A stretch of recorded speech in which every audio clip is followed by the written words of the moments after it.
வித்தை, அதாவது குருவில்லா பூஜை குருட்டு பூஜைக்கு சமம்.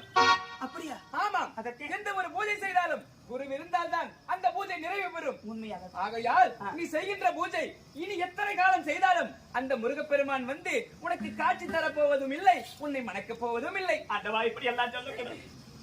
நான் சுவாமியை பார்க்க வேண்டும், அவர் எனக்கு காட்சி கொடுக்க வேண்டும், அவரை நான் திருமணம் செய்து கொள்ள வேண்டும். அதற்கு ஒரு மார்க்கத்தை சொல்ல கற்பான். நாராயணம் நாராயணம், இதற்கு ஒரு மார்க்கம் தானே? உண்மையாகத்தான் இருக்கின்றது. என்ன மார்க்கம்? முருக பக்தர்கள் யாராவது வந்தால் அவர்களை உன் வீட்டிற்குள் அழைத்து அவரை குருவாக நினைத்து அந்த முருகப்பெருமானை கோரி பூஜை செய்து கொண்டிரு. நிச்சயம் உனக்கு அந்த முருகப்பெருமான் காட்சி தருவார், உன்னை மணந்து கொள்வார். முருக பக்தர் என்றால் சாதாரணமானவர்கள் அல்ல, அவர்கள் முருகனை வேறு கண்டவர்கள். ஆமாம், நல்ல யோசனை சொல்லிவிட்டீர்கள். தாங்கள் செத்துமே வாக்கியம் சுவாமி, நீங்கள் சொல்வதை போல் நான் நடந்து கொள்கிறேன். வள்ளி, சென்று வா. அடுத்த முறை நான் உன்னை பார்க்கும் பொழுது மனக்கோலத்தோடு தான் பார்ப்பேன். அது போல